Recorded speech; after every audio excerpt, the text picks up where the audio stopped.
अस्सलामुअलैकुम। तो आज का हमारे पास जो लेक्चर है वो लेक्चर नंबर 20 है, जिसका हमारे पास टॉपिक और कंसेप्ट ये है कि हमारे पास कंडीशनल स्टेटमेंट क्या होते हैं। तो इससे पहले जितने भी हमने 19 लेक्चर किए उनमें हमारे पास जितने भी हमने थ्योरेटिकल और जितने भी कंसेप्ट हमने पढ़े और प्रैक्टिकली परफॉर्म किए वो हमारे पास बेसिक फंडामेंटल थे जावास्क्रिप्ट प्रोग्रामिंग के। अब जो हम पढ़ेंगे जिसको हम बोलते हैं कंडीशनल स्टेटमेंट, वो हमारे पास सेकंड नंबर लेक्चर है जावास्क्रिप्ट प्रोग्रामिंग का। तो इसको हम परफॉर्म करेंगे प्रैक्टिकली भी, थ्योरेटिकली भी और प्रैक्टिकली भी। तो बिना टाइम वेस्ट किए हम वीएस कोड पर आते हैं और ये हमारे पास सेकंड नंबर चैप्टर है जिसको हम बोलते हैं कंडीशनल स्टेटमेंट।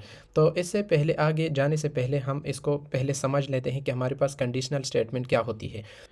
तो हम कंडीशनल स्टेटमेंट को देखेंगे कि हमारे पास कंडीशनल स्टेटमेंट पहले क्या होती है, इसकी थोड़ी सी बेसिक इंट्रोडक्शन कर लेते हैं। Conditional statement are used to make decision in code based on condition.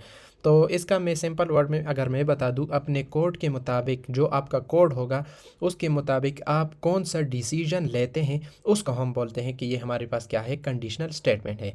For example मैं एक एग्ज़ाम्पल देता हूँ कि मैं फॉर एग्ज़ाम्पल हमारे पास किसी पर्सन की किसी इंसान की हमारे पास एक एज है। कौन सी कोई भी एज हो, हमारे पास 10 हो, 20 हो, 15 हो, 25 हो, कोई भी एज हो। अब उस पर हम कंडीशन लगाते हैं कि अगर हमारे पास किसी की एज हमारे पास ग्रेटर देन है 18 से, मतलब उसकी एज बड़ी है 18 से, तो उसको क्या कहो, उसको कहो कि वो हमारे पास एडल्ट है। अगर उससे लेस है, मतलब 18 से लेस है, 17 16 है, अप टू 1 तक है, तो उसकी एज को क्या कहो, उसको कहो कि वो हमारे पास एडल्ट नहीं है। तो उन इसको हम क्या उसको इसके लिए हमने क्या यूज़ किया, हमने डिसीजन हमने यूज़ किया है, इसमें हमने कंडीशन यूज़ की है। तो इसको हम बोलते हैं कंडीशनल स्टेटमेंट। तो इसमें हमारे पास एफ स्टेटमेंट है, हमारे पास एफ एल स्टेटमेंट है, हमारे पास एल्स एफ लेडर स्टेटमेंट है, नेस्टेड कंडीशन है, हमारे पास स्विच स्टेटमेंट है, और फिर उसके बाद लास्ट में हम कुछ हमारे पास 5 हमारे पास एग्ज़ाम्पल है, रियल वर्ल्ड एग्ज़ाम्पल है, उनको हम सॉल्व करेंगे जो कि इनमें से हमारे पास आते हैं। तो इनको हम स्टेप बाय स्टेप हम सॉल्व करेंगे, हम थ्योरेटिकल भी और प्रैक्टिकल भी।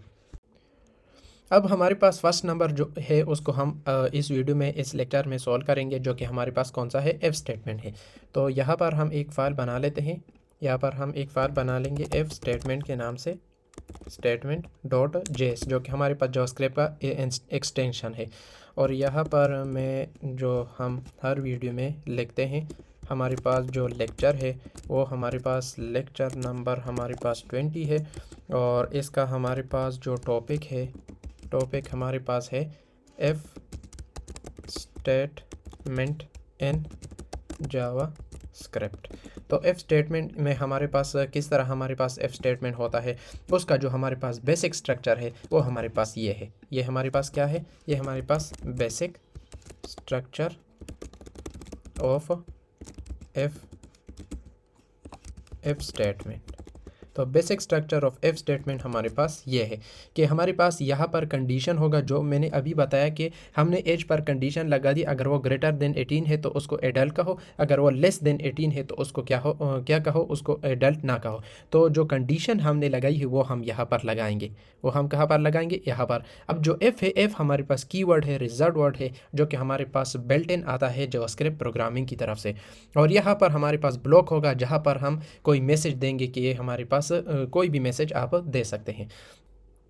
अच्छा, तो अब हम एक एग्ज़ाम्पल करेंगे जो हमने अभी मैंने जो कहा था, जो मैंने आप लोग को जो थ्योरी में समझाया था कि हमारे पास किसी पर्सन की एज है तो उसको उस पर हम किस तरह कंडीशन लगाते हैं। अगर वो ग्रेटर देन 18 है तो हमारे पास एडल्ट है, अगर वो लेस देन 18 है तो हमारे पास एडल्ट नहीं है। तो इसको हम ऊपर यहाँ से हम इसको शुरू कर देते हैं। तो लेट हमारे पास एक किसी भी आपने किसी भी पर्सन की एज लेनी है। फॉर एग्ज़ाम्पल मैं अली के नाम से एक वेरिएबल बना लेता हूँ, क्योंकि अली की एज है। फॉर एग्ज़ाम्पल कोई भी वेरिएबल आप बना सकते हो, अली की जगह एज भी बना सकते हो। तो यहाँ पर फॉर एग्ज़ाम्पल मैंने 19 सेट कर दी कि हमारे पास अली की एज जो है वो हमारे पास क्या है, 19 है। अब इस पर हमने कंडीशन लगाना हो, मैंने अभी कहा था कि हमारे पास इसका स्ट्रक्चर कुछ इस तरह होगा कि हमारे पास एफ होगा, और फिर उसके बाद हमारे पास एफ आपने लगाना है, जो कि हमारे पास कीवर्ड रिजर्व वर्ड है, जो कि जावास्क्रिप्ट प्रोग्रामिंग की तरफ से आता है। अब कंडीशन हमने यहाँ पर यूज़ करनी है, किस तरह यूज़ करनी है, हमने इस वेरिएबल पर कंडीशन यूज़ करनी है कि हमारे पास अगर अली की एज हमारे पास अगर ग्रेटर देन 18 है, अगर हमारे पास ग्रेटर देन 18 है तो फिर console dot console dot log करो और फिर उसके बाद आपने क्या करना है, आपने यहाँ पर एक इस तरह का मैसेज देना है कि the age of Ali is, हमारे पास यहाँ पर उसकी जो एज है वो हमारे पास यहाँ पर आ जाएगी और फिर यहाँ पर हम मैसेज दे देंगे कि एंड इट इज़ एडल्ट। तो यहाँ पर इस तरह का मैसेज हमने दे दिया।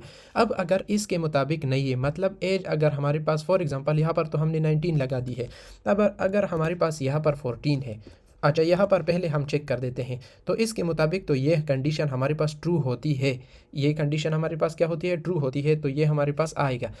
तो पहले हम इसको चेक कर देते हैं। तो आप लोगों को मैं दिखा देता हूँ कि the age of Ali is 19 and it as a adult. तो ये हमारे पास क्या है, एडल्ट, एज उसकी 19 है और ये हमारे पास क्या है, एडल्ट है। तो ये तो हमारे पास 19 इसके मुताबिक है, मतलब अली की एज हमारे पास ग्रेटर देन 18 है, मतलब 19 है। तो अगर फॉर एग्ज़ाम्पल यहाँ पर मैं 17 कर दूँ तो फिर तो हमारे पास कुछ भी नहीं आएगा, जैसे कि मैं आप लोगों को यहाँ पर दिखा देता हूँ। तो ये हमारे पास कुछ भी नहीं है। तो उसके लिए हमने दूसरा कंडीशन भी यहाँ पर हमने डिफ़ाइन करना होगा कि अगर अली की एज लेस देन 18 हुई तो फिर कंसोल डॉट लॉग करो, मतलब हमें डिस्प्ले कर दो, क्या डिस्प्ले कर दो कि the age of Ali age, हमारे पास जो अली की जो एज है वो हमारे पास क्या है, वो हमारे पास लेस देन हमारे पास क्या है, 18 है, and it is not adult, ये हमारे पास एडल्ट नहीं है। तो अगर मैं इसको रन कर दूं, पहले हमारे पास जो उसकी एज है 17 है, पहले हमारे पास ये यहाँ पर कुछ भी नहीं आ रहा था, लेकिन अब जब मैं रन करूँगा तो हमारे पास ये वाला हमारे पास स्टेटमेंट हमारे पास एग्जीक्यूट होगा, हमारे पास रन होगा। तो यहाँ पर अगर आप देखें the age of Ali is 17 and it is not adult, ये हमारे पास एडल्ट नहीं है क्योंकि उसकी एज हमारे पास 17 है। अब इससे आप लोग को अंदाज़ा लग गया होगा कि हमारे पास कंडीशनल स्टेटमेंट क्या होती है। अपनी वेरिएबल की अपनी स्टेटमेंट के मुताबिक, अपने वेरिएबल के मुताबिक हम उस वेरिएबल पर कंडीशन लगाते हैं। अगर हमारे पास इस तरह हुआ तो फिर हम ये डिस्प्ले कर दो, अगर हमारे पास इस तरह हुआ तो हमारे पास ये डिस्प्ले कर दो, अगर हमारे पास ये कंडीशन ट्रू नहीं हुई तो फिर ये वाला कंडीशन को चेक करो, इस कंडीशन को चेक करो, अगर ये ट्रू हुई तो फिर इस स्टेटमेंट को एग्जीक्यूट कर लो, इसको हमारे पास डिस्प्ले कर दो। तो इस तरह का हमारे पास कंसेप्ट होता है कंडीशनल स्टेटमेंट का। तो इसमें हमने जो फर्स्ट वाला हमारे पास था इफ स्टेटमेंट का, उसको हमने कवर कर दिया है। अगर इसके हवाले से किसी को भी कोई भी कन्फ्यूजन हो तो आप कमेंट सेक्शन में कमेंट कर सकते हैं, मैं उसका आंसर दे दूंगा। कोई भी कन्फ्यूजन हो तो आप बोल सकते हैं। तो आज के लिए इतना ही, मिलते हैं नेक्स्ट लेक्चर में, नेक्स्ट वीडियो में। Thank you.